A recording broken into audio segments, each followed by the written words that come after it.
I think basically all Christians in a modern context would be very happy to say that they disavow the idea of marriage is one man purchasing a woman from another man. We're all on board with that. Hopefully. Yeah, I think there are some people in Davis County who probably are not quite there yet.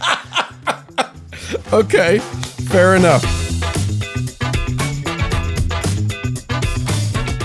Hey everybody, I'm Dan McClellan. And I'm Dan Beecher. And you're listening to the Data Over Dogma podcast, where we increase public access to the academic study of the Bible and religion, and we combat the spread of misinformation about the same. And boy, do we have some combating to do tonight. It's all combat today, baby. We're going to slip right into those combat footies, and we're going to get going.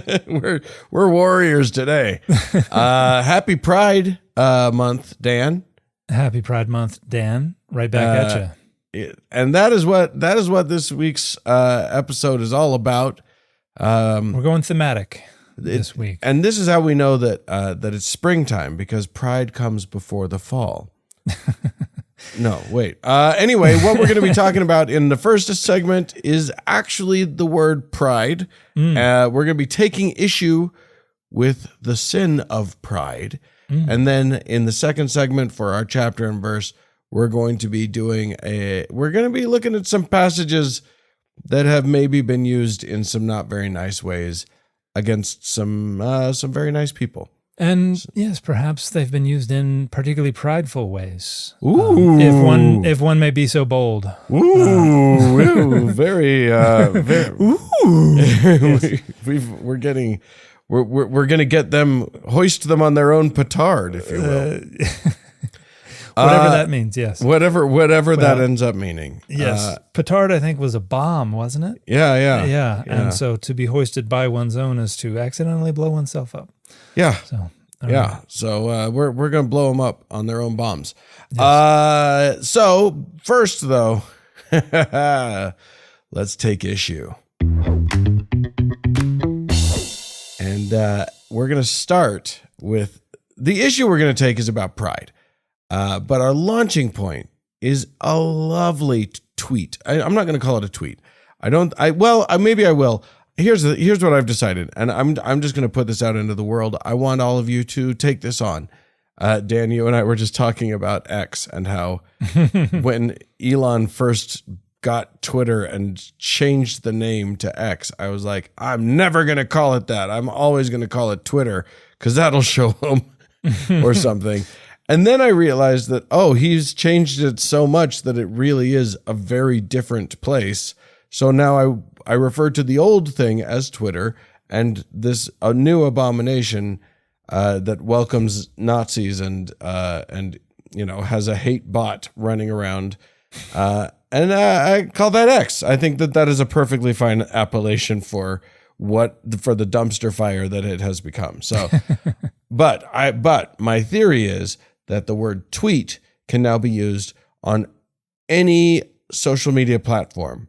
Mm-hmm. If you did a short post, I call it a tweet. If you're on Threads, you did a tweet. Yeah. You didn't do a thread, you did a tweet. Yeah. So anyway, we're launching with a tweet. Sorry about the rant. Got a little off topic. We're launching with a tweet from a real peach of a guy, Pastor Mark Driscoll. Yeah. Little Pastor Mark from Mars Hill Church.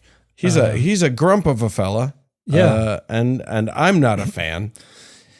But he did a tweet, and do I read it? Yeah, go ahead and you can go ahead and read the tweet if you like. I'll read the tweet, but then we need to also describe the image that accompanies this. Yes. The tweet says, "Pride is what got Satan kicked out of heaven. Pride is what caused man to fall. Pride is the demonic counterfeit of repentance.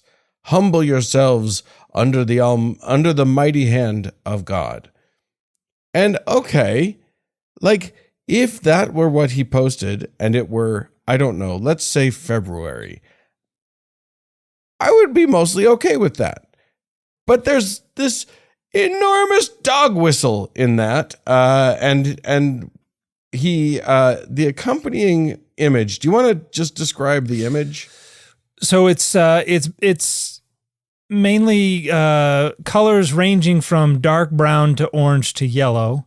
And it is a bunch of people writhing in agony, bathed in flames. Yeah. And then it is gruesome and horrifying. And the caption is how God celebrates pride. Which, honestly, like the thought that you would be okay with your God, with the person, with the entity that is the object of your worship, to have as his celebration the burning and torture of human beings is astounding to me. Yeah. The song needs to go, his God is a pathetic God. Yeah. An evil God to tolerate or even to quote unquote celebrate burning people alive is kind of the thing that they criticize in another prominent religion. That's I guess they once June rolls around, all bets are off, and they get to use whatever kind of rhetoric they like. But obviously, this is a reference to the destruction of Sodom and Gomorrah in Genesis 19, which we will talk about in the next segment. Right. It could also be hell. I mean, that's the other thing that this could, the people burning in the lake of fire. It could be either. It could be any of those things. It's a very unpleasant image. Yeah. But I guess sending folks to hell would be the other way to understand what he's talking about. But the thing, the very clear inference here is that he's not talking about. He's making all these comments about pride, and then it's a reference to June being Gay Pride Month or LGBTQ Pride Month. Yes. And I don't know, Dan. Do you have any problem with that at all? I have all the problems with it, Dan. As much, and I am, of all the people who loathe dictionaries, I know, and retreating to a dictionary for any kind of adjudication of meaning. I'm not trying to say that pride has to mean these things, but I'm just pointing out that the people who do look at how people use words have divided up the word pride into multiple different senses. Yeah. And there are senses that could be associated with what Mark is talking about in the body of his tweet. And there are other senses that are associated with Pride Month. And I'm actually going to appeal to the Oxford English Dictionary, my alma mater. I don't know if you can use alma mater for a place where you did a graduate degree. You went to school in a book? But the dictionary, it was crowded, it was warm, but when you look at the entry for pride, one, it's a noun. Hopefully, we all know that already. But the main sense number one is the quality of being proud. Now, sense 1.1a, which lets you know there are going to be a lot of senses, but 1.1a is a high, especially an excessively high, opinion of one's own worth or importance, which gives rise to a feeling or attitude of superiority over others, inordinate self-esteem. So that is 1.1a, but I want to bring up another one as well, which is sense 1.2. So this is down a few. Arrogant, haughty, or overbearing behavior, demeanor, or treatment of others, especially as exhibiting an inordinately high opinion of oneself. Yeah. So this is the stuff that you could say is what's addressed in the Bible, what is condemned in the Bible, particularly that word haughty. Even in the King James Version, we see haughtiness is called out explicitly on a number of different occasions. So that's what we might call problematic pride, if we want to stick with alliteration. We're not into the whole brevity thing, but we are into alliteration. So why not? Yeah, so alliteration is so alluring. and aggravating. I ran out of A words. So I think that's a decent look at pride in the sense that Mark is using in the body of the tweet. Yeah. Now, this has nothing at all to do with the sense that is intended when people talk about Pride Month and gay pride, because you have to go down all the way to sense 16B. Oh, excuse me, 16A. 16B is about events associated with gay pride. Sorry. 16A is a sense of confidence, self-respect, and solidarity as felt or publicly expressed by members of a group, typically one that has been socially marginalized, on the basis of their shared identity, history, and experience. Frequently attributive, compare gay pride, and then down further it talks a bit about that. So you have, and I split it up into two different senses of pride. One is the I'm better than you pride, and the other is I'm not worse than you pride. Right. And those are there's not really overlap there.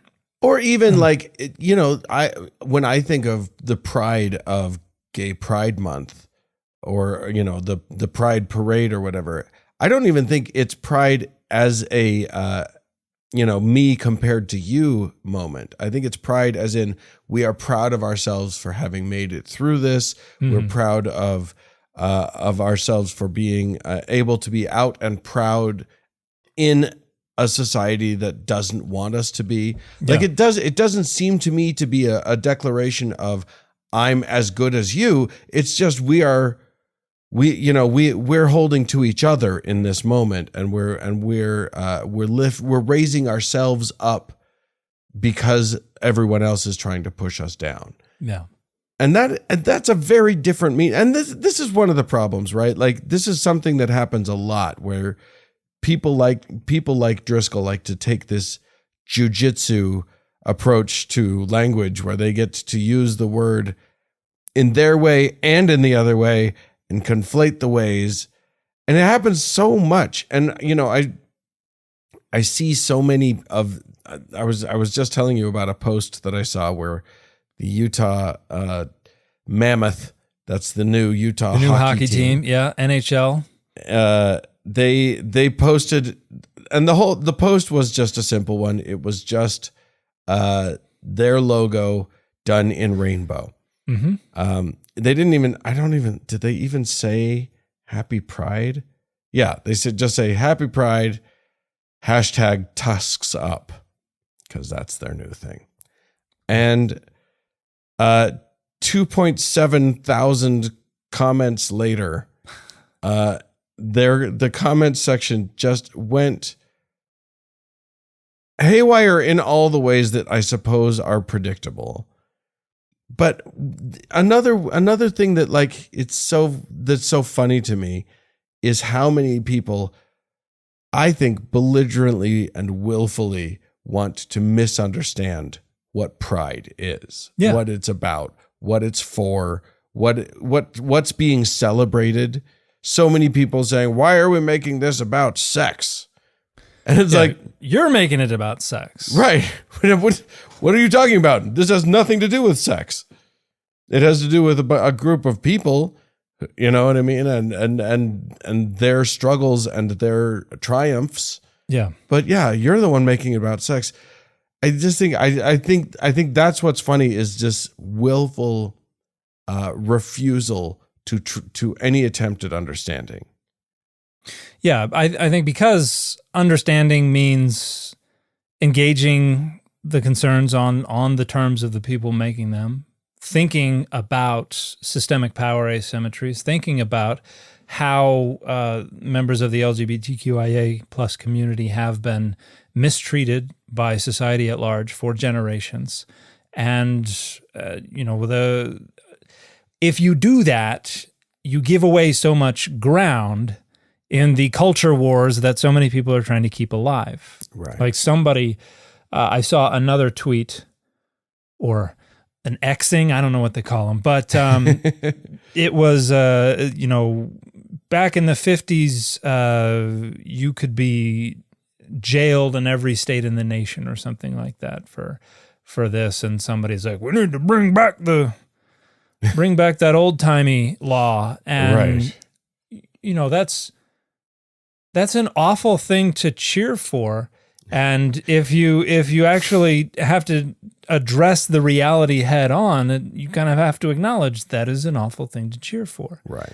And anytime you are advancing a worldview that literally results in children taking their own lives because of bullying, because of depression, because of being made to feel like they don't belong in society, in their own bodies. Yeah. Full in societal God's presence. rejection. Yeah. Yeah. Anytime you're gleefully advancing a worldview like that, it's time to sit a few plays out. It's time to have a Coke and a smile. And if you know the rest of that line, it's time for that as well. Yeah. That's abominable. And to have to go about it fallaciously because you don't have a real case just kind of exposes the intellectual corruption of going out and just making it clear why it's necessary. Right. The more you push back against it, the more you demonstrate precisely why it is necessary. Exactly. Yeah, absolutely. A friend of mine actually posted on that mammoth post. A friend of mine commented that he was thankful to the bigots for pointing out why Pride is still necessary. Pride Month is necessary every month or every year.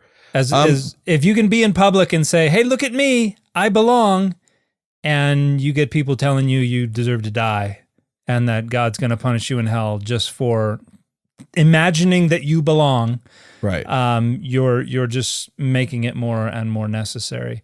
What's hilarious is all the influencers and even people with like responsibilities associated with the military, who are like, why doesn't as long as what I forget they use some kind of slur to refer to members of that community, but they were like, as long as those people get an entire month. And the military doesn't get a month for appreciation, we're gonna continue to basically just be bigots and hateful, right? And other people are like, there is Military Appreciation Month, right? And there's Veteran Appreciation Month. Yeah, it's like there's 2 months or something, and then specific days as well. And which betrays how little they actually care. Right. They don't about care. The military, people serving in the military, veterans. It's like people getting upset about trans women competing in sports when those people are also braying about how women need to stay in the kitchen and women shouldn't even be able to vote. Right. They don't actually care. It's because it's a battleground in the culture wars. Yeah. Have you ever watched a fencing match? No? Then why are you not shutting up right now? But one of the things I did want to get to is that, like I said, without the picture and its caption, Driscoll has made an and again, without the reference to June, Driscoll's made an interesting tweet about an actual thing, which is the so-called sin of pride. Yes. And I wanted to talk about that because the sin of pride, I wanted to talk about what that is, what it means and what it doesn't mean. Because he's not wrong that that pride is widely, it's one of the 7 deadly sins. It's the worst of them by most accounts, by most reckonings. I remember C.S. Lewis talking about pride being the worst sin of them all, and I tend to think that probably murder's worse than haughtiness, but whatever. But I think his contention was something along the lines of all the other sins stem from a point of pride or something like that. So let's talk about the kind of pride that the Bible does condemn. Yeah. What are we talking about here? Well, probably the most famous passage having to do with pride is Proverbs 16:18. Pride goes before destruction, and a haughty spirit before a fall, which is everybody knows what's going on there. And the word there for pride is gaon, which is a Hebrew word that refers to can refer to height. It can refer to eminence. It can refer to pride. I'm looking through my my lexicon here because I seem to recall some uses that are not necessarily negative. Okay. Like it's not necessarily about bad pride. Yeah, so you have Isaiah 2:10, enter into the rock and hide in the dust from the terror of Adonai, the Lord, and from the glory of his gaon. So his majesty. Okay. So pride is something that is associated with good things. So even in ancient Hebrew, we're not free of the words that have multiple meanings that are actually very much in conflict with each other, or at least at odds with each other. Well, at least the connotations can be positive or negative depending on the context. Right. So the word in and of itself doesn't necessarily constitute a value judgment. The context must indicate if this is a positive or a negative value judgment. Which is confusing for the worst sin of all. You know what I mean? Like that seems a little weird. Yeah, and when it talks about pride in a negative way, it is almost always about people who are wealthy, people who lord their power and their wealth over others, and people who insist they're better than others. Like somebody who goes out and tweets about how God hates other people that he doesn't like. And somebody who has a position of power and preeminence within a specific community and who relishes that and exploits it and all of that kind of stuff. Yeah. It does seem like, I have had many encounters on the internet, not encounters with, but encounters with the work of Pastor Driscoll. And it does seem like it might. Oh man, you're playing with dangerous. You're in the danger zone when you start talking about pride, because that man is about as prideful and haughty and not self-assured. And that's the other thing. Is it like we're not talking about self-assurance or confidence. We're talking about arrogance and that sense that you're better than other people. Well, and he was actually, I think he resigned from his leadership of Mars Hill Church in 2014, so 11 years ago, precisely for being verbally abusive, being arrogant, and fostering a culture of fear. Right. And the elder board of Mars Hill found him guilty of being quick-tempered and domineering. And he resigned before the investigation concluded, claiming God had released him from his role. And then a 2016 civil lawsuit filed by former members alleged he misused church funds and engaged in a pattern of racketeering activity. And then also, I find this hilarious just because I have been learning an awful lot about the things people do to get on the bestseller list. Oh, yeah. And he published a book in 2013 called A Call to Resurgence. And he evidently not only plagiarized portions of the book, but also his church paid over $200,000 to a marketing firm to artificially boost another book, Real Marriage, onto the New York Times bestseller list. Something that he acknowledged doing and acknowledged was wrong. So he has a history of doing precisely what the text of his tweet, sans image, would be condemning. And to my knowledge, there's not been, I don't know about any public repentance for those kind of gross displays of pride and arrogance and haughtiness. When I look at other, I found a sort of a bunch of Bible verses about pride, a little a little list of Bible verses about pride, and it's always the version of pride that is basically the antonym of humility. Yeah. Right? It is the and he even in his tweet, he talks about humble yourself before the Lord, but like he doesn't seem to talk about being a humble person. He says humble yourself before the Lord, but it does seem like in a lot of these, and I'm looking at James 4:6, but he gives more grace. Therefore, it says, God opposes the proud, but gives grace to the humble. Mm-hmm. Romans 12:16, do not be haughty, but associate with the lowly. Never be wise in your own sight. Like all of those so clearly say to me a very specific thing. And I don't see people like Driscoll promoting that. Yeah, he ain't that.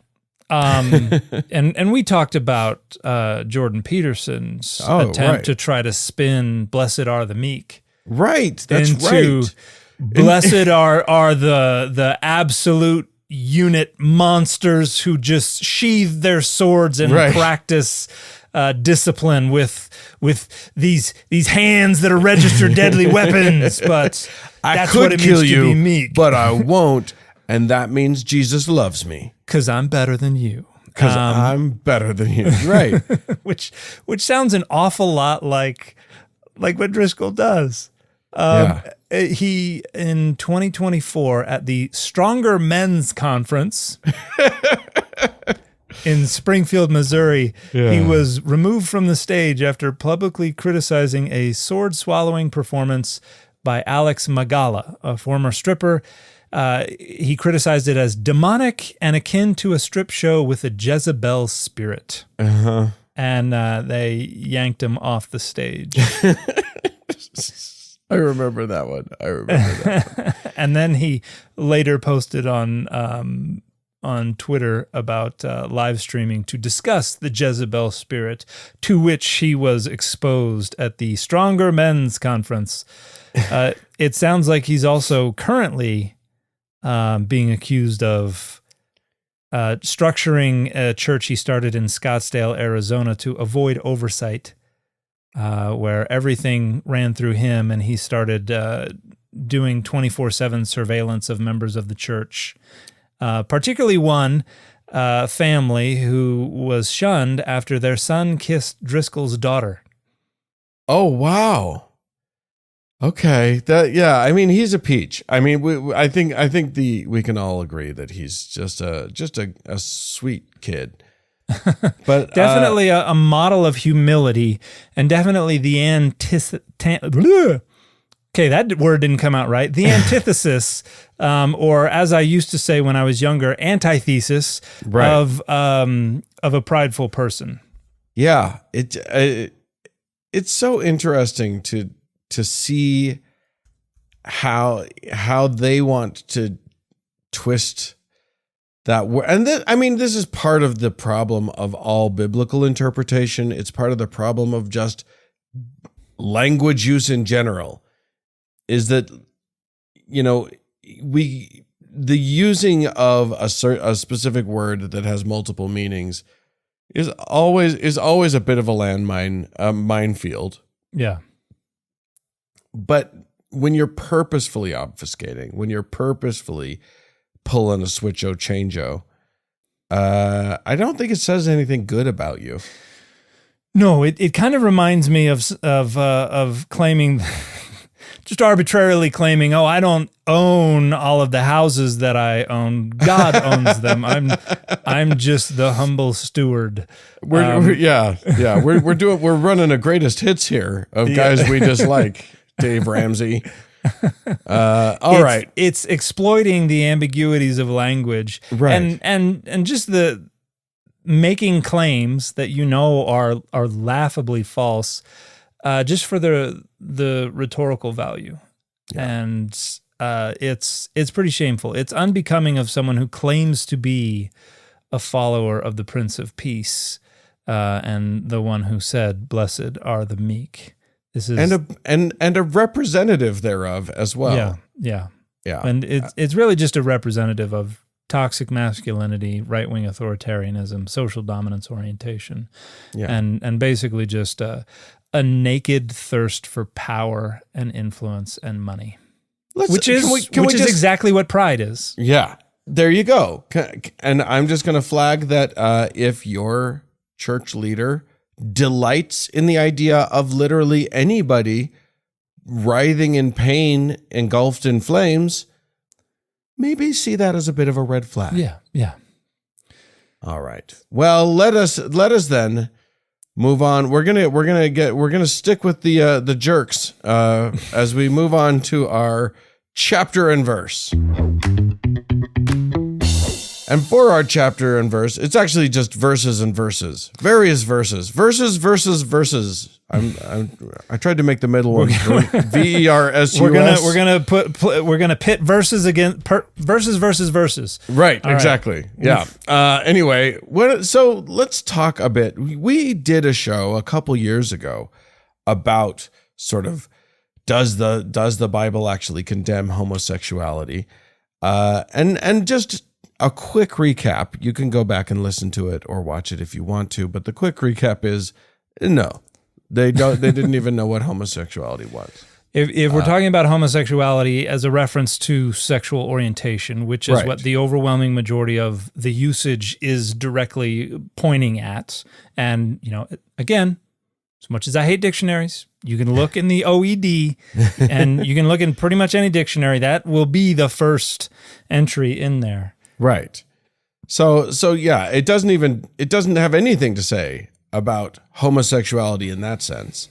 It does have plenty to say about men having sex with men. Mm-hmm. Says nothing about women having sex with women. Not in the Hebrew Bible, it doesn't, because they didn't care.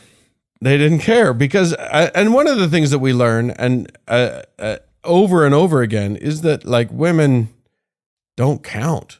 You know what I mean? Like they're not even people in this arrangement. And if we go back to the logic of marriage, it's a man purchasing the procreative capacities and the sexual availability of another woman from another man, usually her father. Right. And she was supposed to have that new car smell. The goods were supposed to be in pristine condition, meaning she had not been sexually penetrated by a penis. Right. Which is why, in many streams of Jewish tradition, even pretty traditional ones, a woman who has had sex with another woman is actually not the tainted goods that a woman who has already had sex with a man would be considered to be. Still a virgin, basically. Still a virgin. So, yeah, it's as far as they understood the concept of virginity, which was precisely, and we have used these terms on this on the show before, a vagina that has been penetrated by a penis. Right. And somebody made I apologize, sir, I forget which mutual of mine on social media made this wonderful point. But they pointed out that men are so prideful and so arrogant to talk about virginity as if their penis changes who a woman is. Right. Yeah, exactly. Like it's not just a relationship that, may or may not have any effect on her well-being or her body or anything like that, but the notion that penis somehow changes her state of being, just because it was the first, is the height of arrogance and pride and stupidity. I just think, and I think that one of the interesting things is that I think basically all Christians in a modern context would be very happy to say that they disavow the idea of marriage is one man purchasing a woman from another man. Like that, I think we're all on board with that. So hopefully, I think there are some people in Davis County who probably are not quite there yet. Okay, fair enough. But for the most part, if you present it as that, most Christians would reject that. So congratulations, you're already on board with rejecting a biblical sense of marriage. Yes. So why it is such a stretch for them to realize that, like, maybe they can take a few steps further along that path and realize that all of the ways that ancient marriage worked aren't what we want and aren't relevant in a modern context. Yeah. I think also most Christians would not be okay with, polygamy and concubines. I think most Christians would be very much against that. And probably not big on eunuchs either. Yeah. Or what Paul's take was. Right. You should all be celibate anyway. Yeah. And, if you can't hack celibacy, then go ahead and get married. Have your occasional prophylactic, passionless sex. Right. And, but otherwise you should be living as if you were not married. Very John Harvey Kellogg view of the world.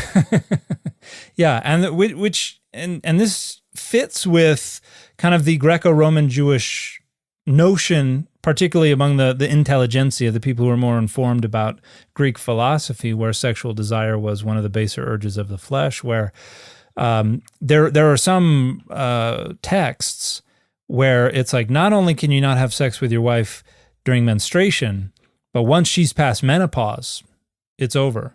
And even it can only be done with the expressed intent of procreation. And even then, according to some authors, you're not supposed to enjoy it.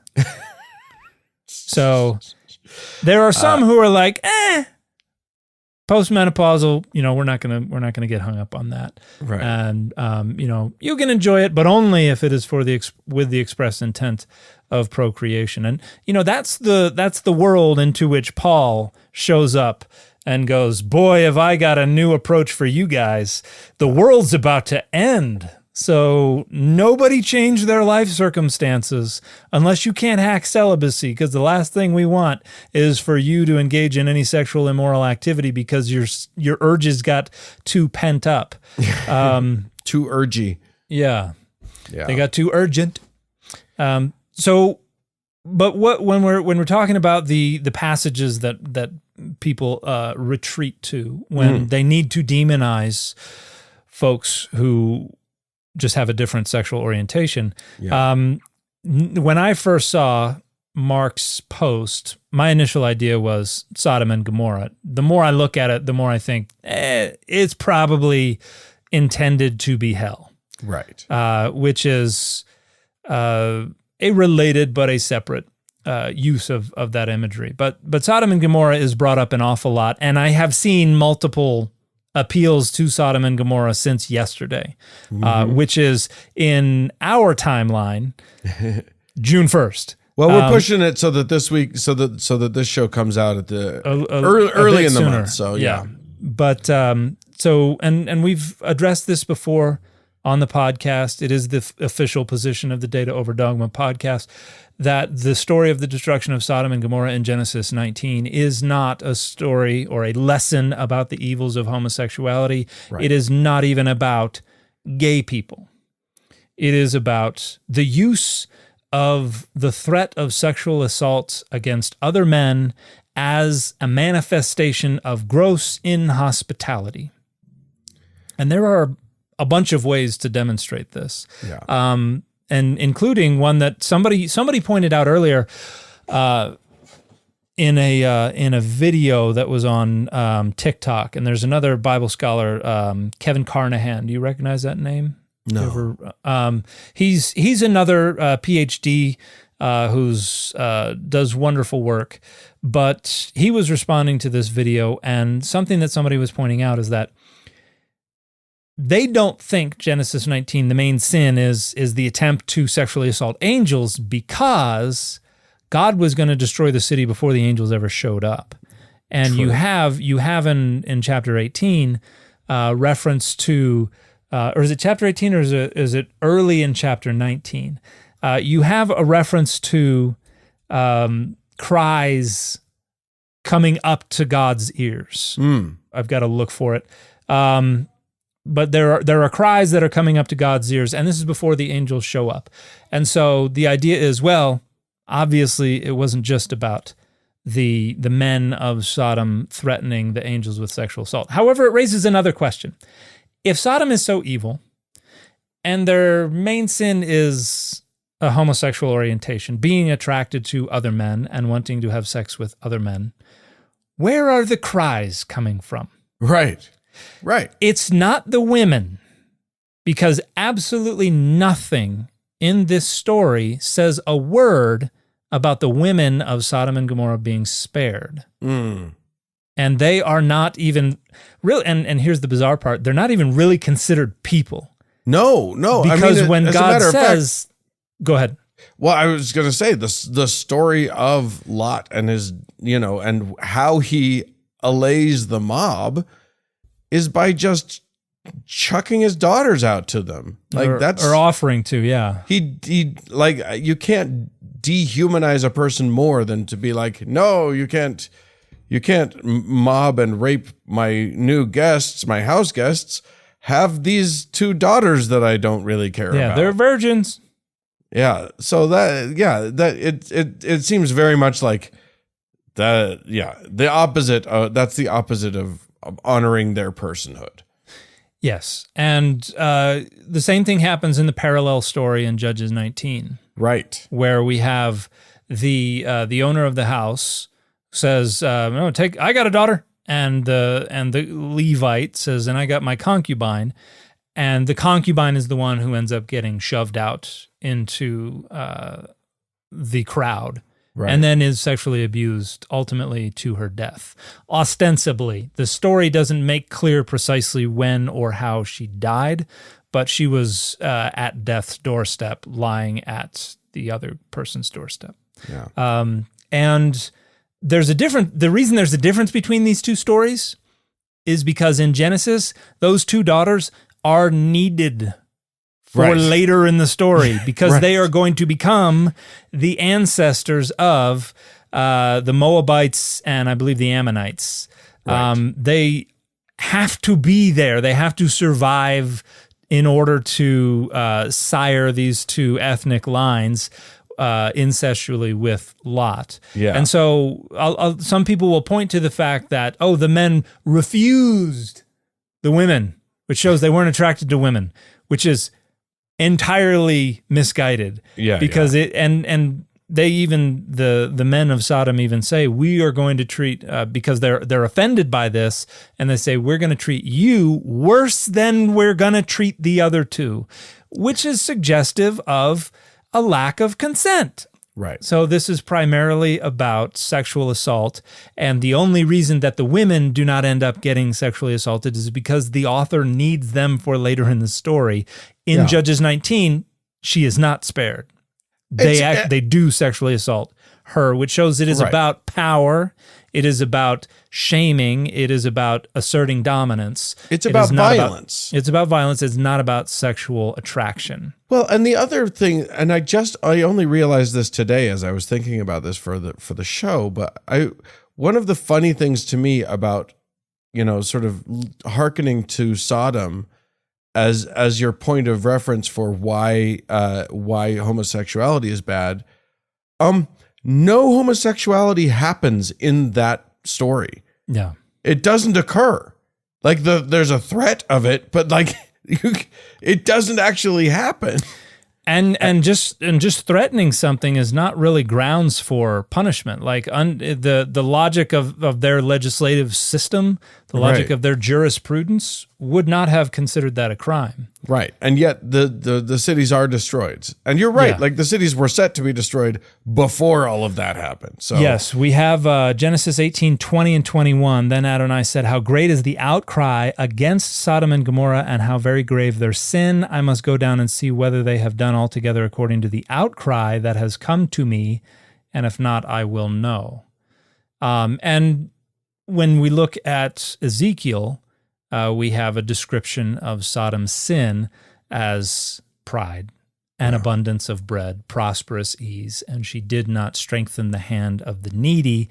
She was haughty and did abominable things. And the folks who want to center homosexuality in their understanding of that story are always like, oh, abominable things, that means homosexuality. Right. It could also mean eating shrimp.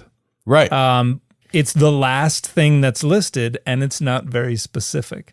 Yeah. But threatening men with sexual assault would also fall under the category of abomination. So there are just no grounds for understanding the sin of Sodom and Gomorrah as being sexually attracted, men being sexually attracted to other men. That's I don't an awful reading. If sort of the celebration of Pride Month culminated in roving gangs of gay men like beating down doors to sexually assault people's house guests, then I would think you could make a better argument for there's some sort of analogous situation here.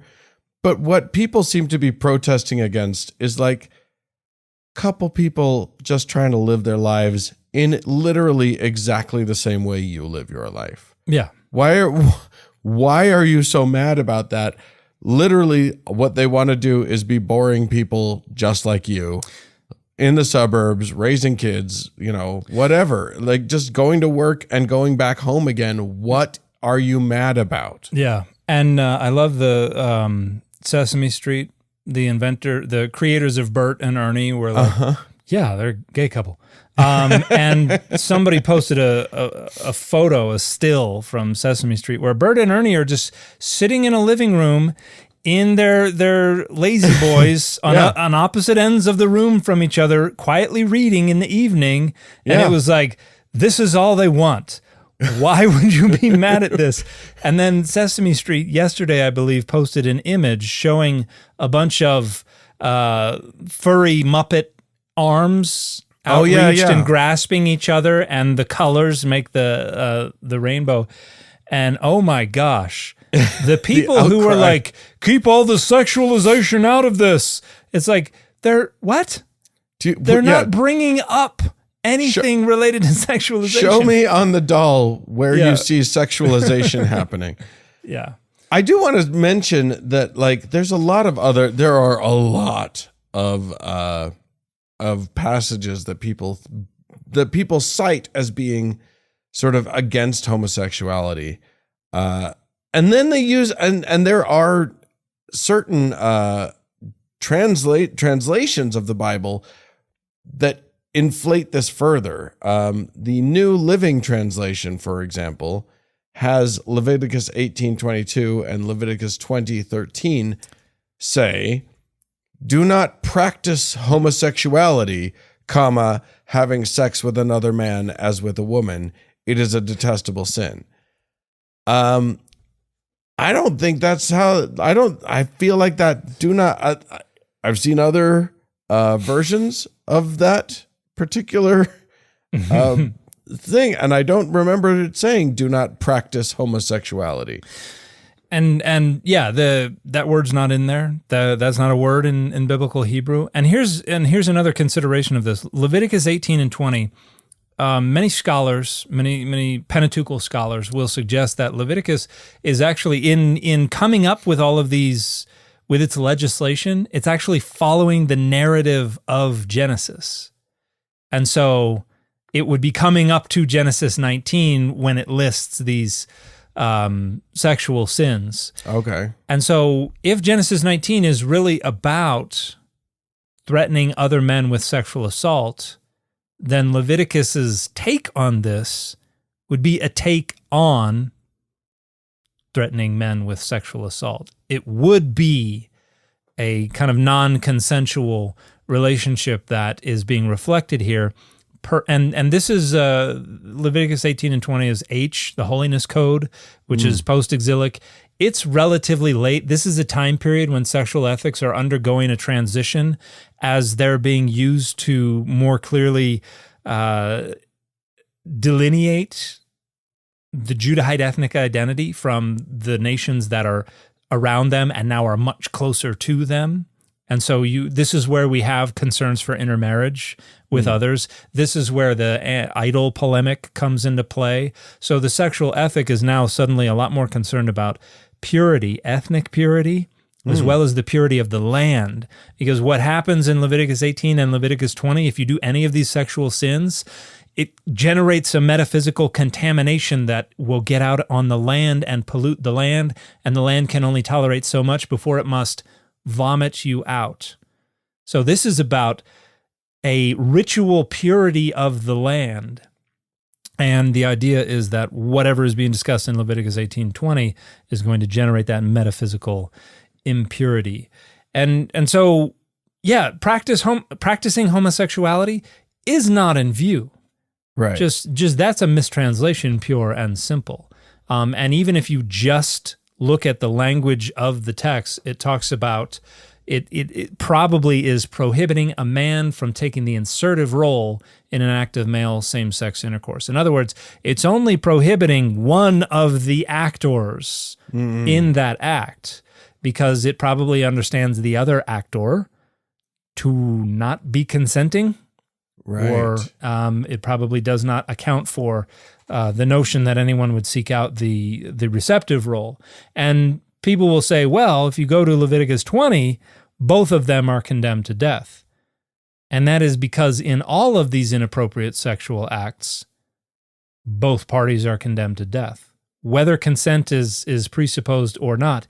Even in the case of bestiality, right, where the prohibition is on having sex with an animal, the animal is also put to death. Yeah, Their consent. They were pretty happy with the death penalty. They were pretty.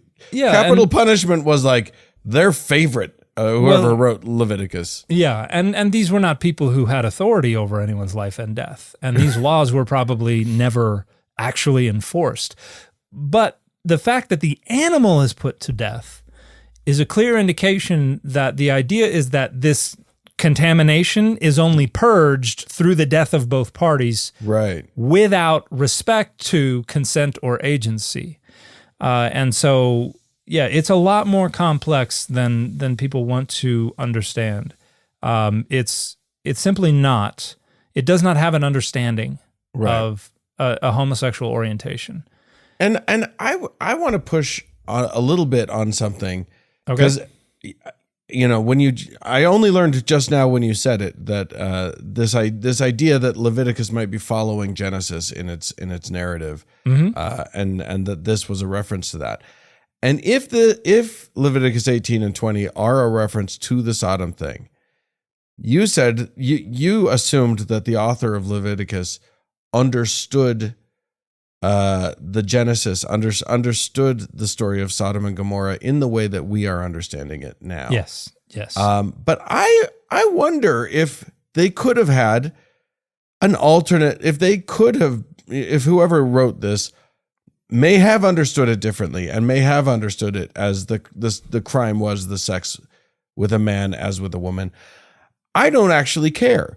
I mean, I know that it's being used to clobber people, and I think that the more salient point is look at what the thing is. Look, the sexual ethics of 2,500 years ago aren't necessarily going to be applicable to now. And again, I retreat to the idea that like if you've already rejected a lot of these concepts of sexual ethics that are biblical, because the Bible has some horrific sexual ethics. And I think we can all agree on that. And if you're okay with saying the Bible's sexual ethics are not always great, then why are you holding so tightly, even if what Leviticus is saying is very specifically just having sex, a man having sex with another man is a capital offense. That doesn't have to apply now. No. And I don't see why everybody thinks that like they can reject one thing, but it would be absurd to reject another. And even if you do understand Leviticus 18:22 and Leviticus 20:13 to be doing that, and even if you do think it should be authoritative, it's only about the land of Israel and the house of Israel. So even if you take it all seriously and say this is still the law of the land, it is quite explicitly about the land of Israel and the people of Israel. So if you're not either living in the land of Israel as it was constituted anciently, or a member of the house of Israel, then it doesn't apply to you even by its own standards, terms. I almost said sturms because I couldn't decide on a word. I just got too quickly to that decision. I like that. So yeah, Sturms. it's sturms. And so you have no choice but to retreat to the New Testament, at which point you're again trying to appeal awkwardly, blithely, ignorantly to an outdated sexual ethic that is based on factually incorrect information. According to Paul in Romans 1, same-sex intercourse is something that happens only among the Gentiles, and only because they have failed so miserably to adequately worship God that God is removing the governor, the natural limits that God places on sexual desire so that they run amok, resulting in same-sex intercourse. And so, according to Paul, if you are appropriately worshiping God, then that doesn't happen. Yeah. That's not true. Paul appeals to nature to talk about why this is all wrong. That's not true. Yeah. Paul's sexual ethic is just as outdated, outmoded, irrelevant to today. And even if you do decide it's authoritative, what about the celibacy thing? Right. We've scratched that off the list because we don't like it anymore. What about the slavery thing? We scratched that off the list because we don't like it anymore. Like you have to be so inconsistent with your hermeneutic and your standards to want to leverage the Bible as a rhetorical bludgeon to clobber LGBTQIA plus folks. And it's very clearly because it continues to function as an identity marker and as a way for people to put their credibility and their piety on display. It's preying on the street corner, only in a way that results in other people dying. It's pride. Yes, it's pride. And so I think that's amazing. I feel like what we've come to is that Pride Month is a month for members of the LGBTQIA plus community to have pride, to raise themselves up in a land, in a society that tries to push them down. And so their kind of pride, OED style, is a positive, good raising up pride.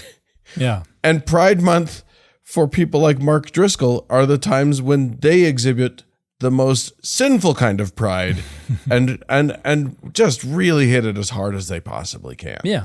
So it's Pride Month on both sides. It's just it's just Mark Driscoll, you're the one doing the bad kind of pride, not the Rainbow Coalition. Yes, Mark Driscoll, you need to grow the hell up.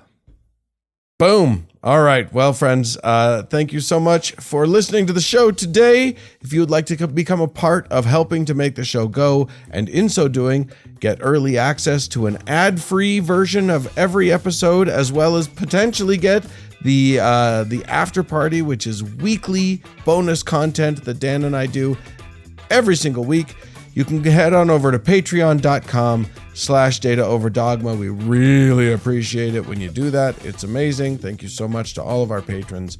If you want to contact us, it's contact@dataoverdogmapod.com. Thanks so much to Roger Gowdy for editing the show, and we'll talk to you again next week. Bye, everybody.